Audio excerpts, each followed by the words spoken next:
Hello guys and welcome back to my channel that is Nikita biology tutorials. तो आज हम discuss करेंगे asexual reproduction के बारे में। एसेक्सुअल रिप्रोडक्शन के बारे में मैंने आपको प्रीवियस वीडियो में बता दिया था कि एसेक्सुअल रिप्रोडक्शन होता क्या है, कितने टाइप्स के होते हैं। साथ ही साथ मैंने डिस्कस किया था बाइनरी फ्यूजन और budding. So we have already discuss this topic. So let us move forward and start our discussion with the asexual reproductive structures. Okay? मैंने आपको बताया था कि यदि एसेक्सुअल रिप्रोडक्शन होगा तो वो मेजॉरिटी सबसे ज्यादातर किस ऑर्गेनिजम्स में होगा, मेजॉरिटी ऑफ ऑर्गेनिजम्स वो कौन से होंगे जिसमें एसेक्सुअल रिप्रोडक्शन होगा। So that is unicellular. Okay, unicellular organisms. Next, मैं ये नहीं कह रही हूं कि यहाँ पे जितने भी ऑर्गेनिजम्स हैं यूनिसेलुलर वो सभी क्या करते हैं, एसेक्सुअली रिप्रोड्यूस करते हैं। मैंने यहाँ पे टर्म दिया है दैट इज मेजॉरिटी, मीन्स अधिक से अधिक जो यूनिसेलुलर ऑर्गेनिजम्स होंगे वो किस टाइप की रिप्रोडक्शन को फॉलो करेंगे, दैट इज एसेक्सुअल रिप्रोडक्शन। लेकिन अगर हम बात करें कुछ ऐसे यूनिसेलुलर ऑर्गेनिजम्स की जो कि कंजुगेशन करते हैं, ट्रांसफॉर्मेशन करते हैं, ठीक है, so these are not include in asexual reproduction. So these are the exception cases and you know that the exceptions की हर जगह पे पाई जाती हैं। ओके, सो एसेक्सुअल रिप्रोडक्शन ज्यादा से ज्यादा किस में होगा, मेजॉरिटी ऑफ यूनिसेलुलर ऑर्गेनिजम्स। चलिए अब बात करते हैं सबसे सिंपलर प्लांट्स की। तो सबसे सिंपलर प्लांट्स कौन है जिसमें एसेक्सुअल रिप्रोडक्शन होता है? सो दे आर एल्गीज। नाउ सबसे सिंपलर एनिमल्स कौन होंगे? डाइवर्सिटी ऑफ लिविंग ऑर्गेनिज्म में पढ़े होंगे आप लोग। So these are poriferans. Okay, यदि मैं बात करूं सबसे सिंपलर किंगडम की, तो सबसे सिंपलर किंगडम कौन सा होगा जो कि बहुत ज्यादा वेल डेवलप नहीं है? So that is fungi. Now अब इन तीनों में किस प्रकार से एसेक्सुअल रिप्रोडक्शन होता है?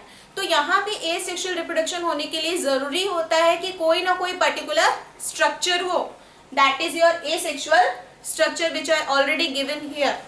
ओके, सो यहाँ पर देखिए ये यूनिसेलुलर है, सिंगल सेल है, बहुत करेगा तो 2 सेल में डिवाइड हो जाएगा, 2 डॉटर सेल बना देगा।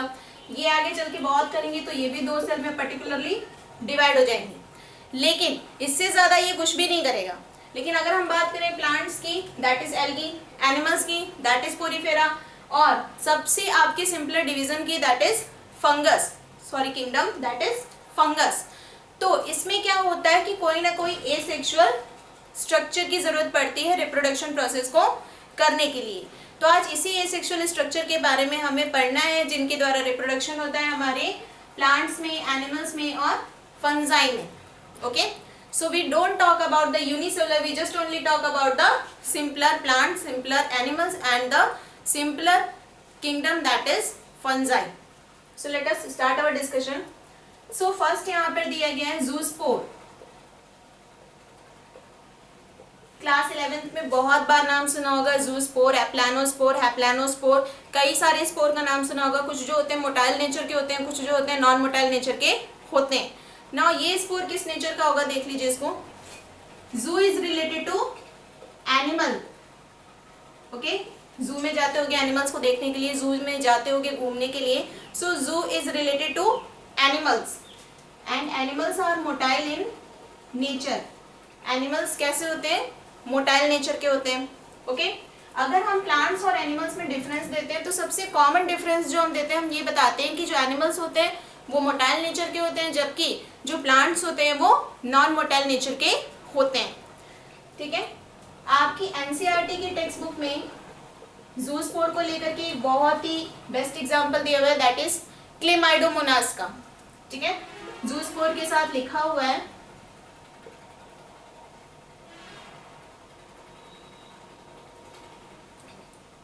Chlamydomonas.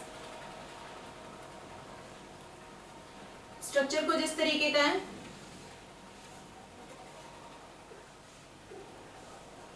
Okay, this is your Chlamydomonas algae, कुछ इस तरीके का स्ट्रक्चर होता है उसका। नाउ जूस्पोर कैसे दिखते हैं आपको? जूस्पोर भी आपको सिमिलर इसी तरीके के दिखाई देंगे। इसके अंदर कई सारे स्पोर्स बनते हैं, that is called your zoospore. कुछ इस तरीके के होंगे। यहाँ पे आप देख रहे हैं पर्टिकुलरली आप थ्रेड लाइक स्ट्रक्चर पाया जा रहा है, and this thread like structure are called your flagella, नाम सुने होंगे, फ्लैजिला हम इसको बोलते हैं। फ्लैजिला क्या करता है, हेल्प करता है लोकोमोशन में।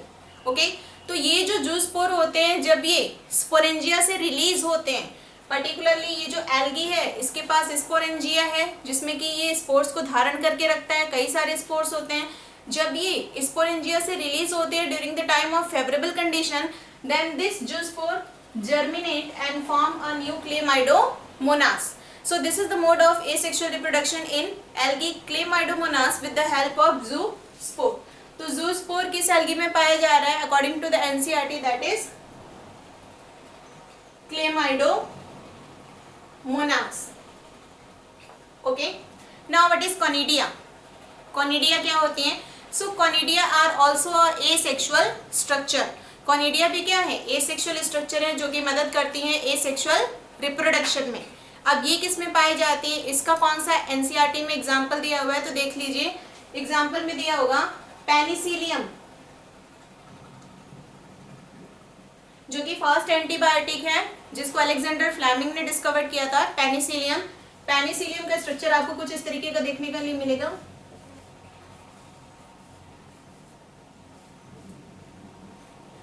पेनिसिलियम के ऊपर कुछ इस तरीके के स्फेरिकल स्ट्रक्चर्स होते हैं and this particularly spherical structures are called your conidia.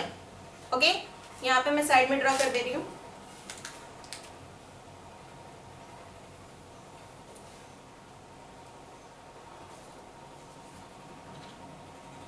ये आपका पेनिसिलियम है और इसके ऊपर कुछ इस तरीके के स्फेरिकल स्ट्रक्चर आपको मिलेंगे and this spherical structure is conidia. Okay, अब ये जो पर्टिकुलर कोनिडिया है ये बॉडी से जब डिटैच होती है, यानी ये जो पर्टिकुलर कोनिडिया जैसे ही बॉडी से डिटैच होती है तो ये फेवरेबल कंडीशन में जर्मिनेट करती है और जर्मिनेट करने के बाद फिर से किसी न्यू पेनिसिलियम ऑर्गेनिज्म का निर्माण करती है। So this is the asexual structure that is conidia which help in the reproduction in fungus that is penicillium. Okay, now birds. तो birds किस में पाई जाती है? So birds का जो है बहुत ही common example आप सभी को पता होगा, that is your yeast and hydra. Okay, कल ही मैंने बताया था yeast हम लोग डिस्कस कर चुके थे, so no need to discuss about this topic. हम हाइड्रा को लेकर के चलते हैं। हाइड्रा कुछ इस तरीके का स्ट्रक्चर होता है, इसके ऊपर ये टेंटिकल्स होते हैं, this is the mouth, this is tentacles. Tentacles जो होते हैं वो मदद करते हैं फूड को कैप्चर करने में या किसी एनिमी से या किसी भी तरीके के खतरे से बचाव करने में। Okay, and this is the body of hydra, this is any substrate. तो यहाँ से कुछ बर्ड्स निकलना अराइज होती हैं, बर्ड्स अराइज होना शुरू हो जाती हैं और ये बर्ड्स जब बॉडी से डिटैच होती है तो इस बर्ड्स में इतनी ज़्यादा कैपेसिटी होती है कि फिर से किसी न्यू हाइड्रा का निर्माण कर सकें। So this is the asexual structure that is buds which are mainly form in yeast and hydra. लेकिन दोस्तों एक चीज़ और याद रखिएगा कि ये जो हाइड्रा है, ओके, ये सिर्फ बडिंग के द्वारा ही रिप्रोडक्शन नहीं करता है, इसमें और क्या हो सकता है, इसमें फ्रेगमेंटेशन भी हो सकता है। अगर ये आपका हाइड्रा है और इसका कोई भी पार्ट या कोई भी बॉडी का जो हिस्सा है वो फ्रेगमेंटेड हो रहा है, टूट रहा है, ठीक है, कई सारे टुकड़ों में विभाजित हो रहा है, तो इसकी बॉडी का एक भी जो पार्ट होगा वो फिर से किसी न्यू ऑर्गेनिज्म का निर्माण कर देगा। सो दिस इज योर फ्रेगमेंटेशन। तो याद रखिएगा कि जो हाइड्रा होता है वो दो तरीके से रिप्रोड्यूस करता है। मेजॉरिटी वो किस तरीके से रिप्रोड्यूस करता है, बडिंग के माध्यम से, लेकिन उसके पास एक और जरिया होता है रिप्रोडक्शन करने का, that is your fragmentation. Okay, so now see the next one, that is gammules. Now what are the gammules? Gammules कहाँ पे फॉर्म करते हैं, देखिए यहाँ पर gammules के बारे में भी आप लोग जान रहे हैं, because this lecture is totally depend upon the diversity of the living organisms which are already given in the chapters from class 11th. Okay, now what are the gammules? Sponge का नाम सुने होंगे, पोरीफेरास के जो मेंबर्स होते हैं that is your sponge, ठीक है, कुछ इस तरीके से आपको देखने के लिए मिलेंगे। इनके अंदर छोटे छोटे स्पोर्स का फॉर्मेशन होता है during the time of unfavourable condition. Okay, unfavourable condition में ही ये स्पोर्स बनते हैं और इन्हीं स्पोर्स लाइक स्ट्रक्चर को हम कहते हैं गैम्यूल्स। ओके, यहाँ पे कुछ कटीले स्ट्रक्चर होते हैं जिनको हम कहते हैं स्पाइक्स। कुछ इस तरीके के स्ट्रक्चर्स होते हैं, कांटे के समान संरचना होती है किनारे किनारे, इसे हम कहते हैं स्पाइक्स। ये जो होते हैं ये आउटर किसी भी खतरे से बचाव करने में मदद करते हैं इस पर्टिकुलर स्पंज को। तो स्पंज की बॉडी के अंदर क्या बनते हैं, स्पोर लाइक स्ट्रक्चर बनते हैं during the time of unfavourable condition, and this spore like structure are called your gemmules. ठीक है, जैसे ही फेवरेबल कंडीशन आती है, जब तक फेवरेबल कंडीशन नहीं आएगी तब तक ये वेट करते हैं, और जैसे ही फेवरेबल कंडीशन आती है तो ये तुरंत जो है बॉडी से बाहर आ जाते हैं, और आने के बाद ये फिर से जर्मिनेट करेंगे और फिर से किसी न्यू स्पंज का निर्माण करेंगे। Okay, so this is the asexual structure that is gammules, which is mainly found inside the sponge body. Sponge body. Okay, so this is your asexual structures. asexual structures आपने देख ली कि कौन कौन से asexual structures थे। सी, यहाँ पे जो भी एग्जाम्पल एनसीईआरटी के बेस पे दिया गया है that is very important as the examination purpose of view, because क्योंकि यहाँ पर नीट में बहुत सारे क्वेश्चन इससे आते हैं। कैसा क्वेश्चन दे सकता है, आपको ये एसेक्सुअल स्ट्रक्चर का नाम दे देगा, आपको ये जो एग्जाम्पल्स है वो दे देगा, एग्जाम्पल्स को आपको क्या करेगा, एक्सचेंज कर देगा, and then you have to match the correct pair. आपको क्या करना रहेगा कि करेक्ट वन से मैच करना रहेगा। तो यहाँ पे ये जो एग्जाम्पल्स है बहुत ही ज़्यादा इम्पॉर्टेंट है एग्जाम्स के लिए भी, बोर्ड एग्जाम्स के लिए भी, और नीट एग्जाम्स जो लोग देने जा रहे हैं, जिनकी इच्छा है देने के लिए, उनके लिए भी ये एग्जाम्पल्स बहुत ही ज़्यादा महत्वपूर्ण है। Okay, so see the next one that is vegetative propagules. Now what is vegetative propagules? Vegetative propagules किस में होते हैं, एक्चुअली में ये स्ट्रक्चर्स होते क्या हैं? So let us talk about this. So अगर मैं बात करूं वेजिटेटिव प्रोपाग्यूल्स की, तो वेजिटेटिव प्रोपाग्यूल्स किसमें होते होंगे? ओके, सो देखिए यहाँ पे नाम दिया गया वेजिटेटिव, इनसे मैं नाम निकाल लेती हूँ वेजिटेबल। तो वेजिटेबल क्या है? ऑब्वियसली प्लांट है। ठीक है, तो वेजिटेटिव प्रोपाग्यूल्स जो होते हैं ज्यादा से ज्यादातर किसमें होते हैं? प्लांट्स में। Optimally it will be happen in plants. Okay, जैसे फर्स्ट एग्जांपल आपका दिया हुआ है आइज, ये भी एक प्रकार के स्ट्रक्चर्स होते हैं जिनको अगर सेपरेट किया जाए तो ये क्या करते हैं, किसी न्यू ऑर्गेनिज्म में फिर से कन्वर्ट हो जाते हैं। जैसे मैं बात करती हूँ आइज की, this is also a vegetative propagule, और you can say the vegetative structure of a particular plant. So eyes के एग्जाम्पल में हमारे दिमाग में आता है potato. Okay, so suppose this is your potato. अब यहाँ पे देखिए कि छोटी छोटी जाइज बनी होती हैं। अगर इस पर्टिकुलर आइज को मैं सेपरेट कर दूं तो ये क्या करेगी, फिर से जर्मिनेट करना शुरू कर देगी, and then you have to get a new plant. So this is called your vegetative propagules, और you can say the vegetative structure present in different kinds of plants. Okay, so eyes किस में पाई जा रही है? Eyes का example क्या दिया गया है, डायग्राम के जरिए बताया गया है, that is potato. Next one is rhizomes. Now what about the rhizomes? Rhizomes के बहुत सारे एग्जांपल्स हो सकते हैं, लेकिन आपके बुक के अकॉर्डिंग कौन सा एग्जांपल दिया गया है राइजोम्स का? लेट अस सी हियर कि राइजोम के एग्जांपल में जो एग्जांपल एनसीईआरटी बुक में दिया गया है that is on ginger. Okay, unequally how you can draw this, any how ginger को कैसे भी ड्रॉ कर लो। यहाँ पे इस तरीके के जो स्ट्रक्चर्स होते हैं, lining that is called your nodes, यहीं से कुछ इस तरीके का स्ट्रक्चर निकलता है that is called your rhizome, और यहाँ पे कुछ रूट्स पाए जाते हैं, this root is your called adventitious root. Okay, adventitious root, this is the figure of ginger. तो ये जो राइजोम होता है जब ये बॉडी से सेपरेट होता है तो फिर से इसके पास इतनी कैपेसिटी होती है कि जर्मिनेट करने के बाद ये फिर से एक न्यू ऑर्गेनिज्म का निर्माण कर देता है। So this is the vegetative structure which help the plants to again regerminate into a new organism. ये प्लांट्स के कुछ हिस्सों को या कुछ पार्ट्स को इतनी ज़्यादा कैपेबिलिटी देते हैं, इतनी ज़्यादा टेंडेंसी इसमें हो जाती है कि ये फिर से क्या करते हैं, जर्मिनेट करते हैं और जर्मिनेट करने के बाद फिर से उसी प्लांट बॉडी में कन्वर्ट हो जाते हैं। तो इसका यानी राइजोम का जो एग्जांपल है that is your ginger. Okay, now bulbil, what is bulbil? So bulbil जो है वो पाया जाता है हमारे अगेव में, अगेव में पाया जाता है। अगेव जो है वो एक अमेरिकन स्पीसीज है प्लांट की।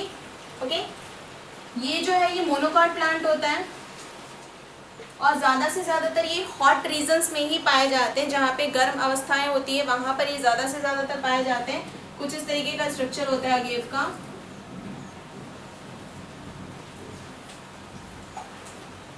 यहाँ से बल्बिल्स अराइज होते हैं, bulb like structure, you can से बल्ब लाइक स्ट्रक्चर अराइज होते हैं और ये जो होते हैं बॉडी से सेपरेट होते हैं। सेपरेट होने के बाद ये फिर से किसी न्यू इंडिविजुअल का निर्माण करते हैं। So here in this video you have to only memorise the example with their structure.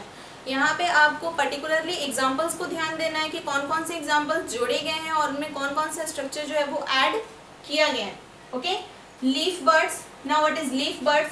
Leaf birds you already know that the Bryophyllum की जो लीव्स होती हैं कुछ इस तरीके की, इस पर कुछ और भी लीव्स के मासेस होते हैं। यहाँ पर भी लीव अराइज हो जाती है, यहाँ पर भी लीव अराइज होती है, यहाँ पर भी होती है। So when this leave separate from the body of particular bryophyllum plant, then they have capacity to germinate and convert into new bryophyllum plant. So this is the leaf birds. Okay, birds you know very well, that is कलिकाएं जो होती हैं। तो एक particular Bryophyllum की leaf पे कुछ और leaf के मासेस जो है वो ग्रो करना स्टार्ट करते हैं और ग्रो करने के बाद जब वो बॉडी से डिटैच होते हैं तो फिर से वो किसी न्यू ऑर्गेनिज्म में कन्वर्ट होते हैं। Now next one is that is offset. Offset किस में होता है देख लीजिए यहाँ पर। ऑफसेट एक्चुअली होता क्या है, किस प्रकार का ये कनेक्शन होता है। सो let us see here, offset का जो एग्जांपल दिए गए हैं that is your water hyacinth. Water hyacinth में होता है। वाटर हाइसेंथ कुछ इस तरीके का प्लांट होता है। ऊपर की तरफ आपके प्लांट्स होते हैं और नीचे की तरफ आपके राइजोम्स होते हैं। ये आपका प्लांट हो गया, ये आपके राइजोम्स हो गए। इसमें कुछ ब्रांच लाइक स्ट्रक्चर होता है and this particular branch like structure we call this runner. Okay, एक पर्टिकुलर कनेक्शन होता है इन दोनों प्लांट्स के बीच में जिसे हम कहते हैं runner. So this is your offset. Offset इस रनर स्ट्रक्चर को ही हम कहते हैं ऑफसेट। इसमें एक्चुअली होता क्या है कि ये जो वाटर हाइसेंथ के प्लांट होते हैं वो पर्टिकुलर जिस वाटर में पाए जाते हैं वो पूरे सरफेस को एक तरीके से कवर कर लेते हैं, यानी लाइन बाय लाइन। अब देखिए ये ऑफसेट का कनेक्शन है। अब यहाँ से अनदर ब्रांच अराइज होगी जो कि कनेक्ट होगी किसी अनदर वाटर हाइसेंथ प्लांट से। अब इस तरीके से ये कंटिन्यू चलता ही जाता है। तो इस तरीके से क्या होता है कि ये पूरे वाटर सरफेस पे कवर हो जाते हैं। ठीक है, so this is your offset connection which is present in the water hyacinth plants. So let us review this all thing. Zoospore किस में पाए जा रहे हैं? Chlamydomonas. Zoospore is actually a motile spore which release from the sporangia of Chlamydomonas and again germinate to form a new Chlamydomonas organism. Conidia.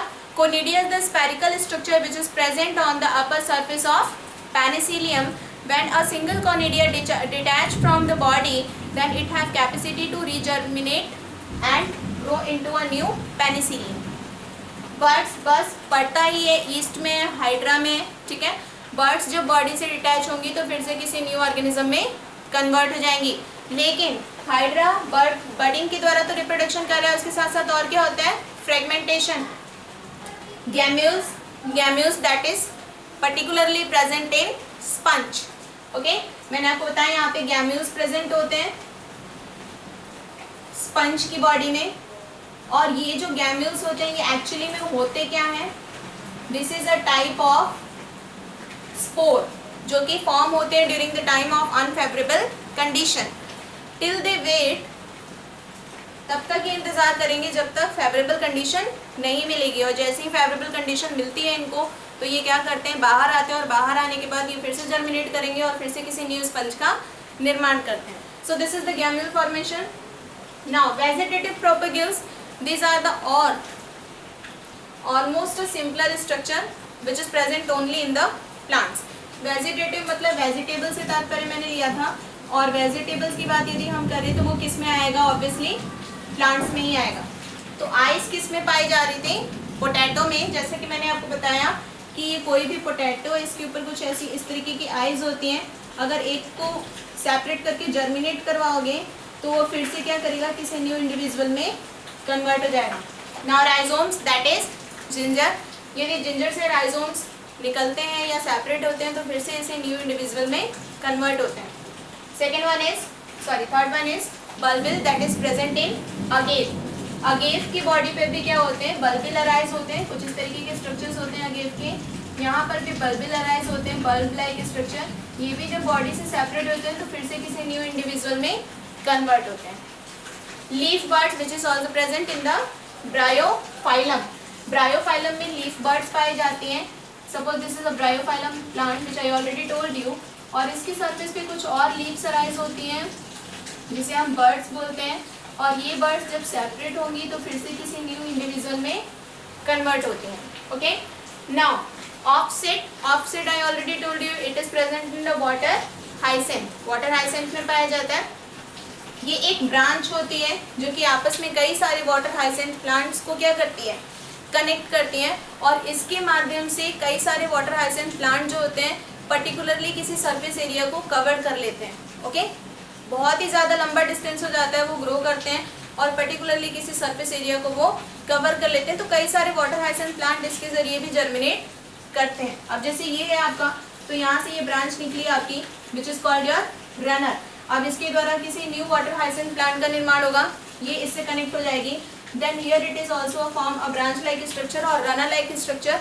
अब यहाँ से किसी न्यू वाटर हाइसेंथ का प्लांट का निर्माण होगा जिससे अनदर प्लांट कनेक्ट हो जाएगा. तो इस तरीके से ये पूरे सर्फेस एरिया को किसी पर्टिकुलर वाटर रीजन में क्या करते हैं, कवर कर लेते हैं. So this is about your asexual structure as well as vegetative propagules. Okay, I hope you understand this video very well. Next lecture में मैं बात करूंगी वाटर हाइसेंथ की, और साथ ही साथ मैं आपको बताऊंगी नोड्स वगैरह के बारे में, कुछ इंटर नोड्स के बारे में. ठीक है, तब तक के लिए bye bye, take care and be study always.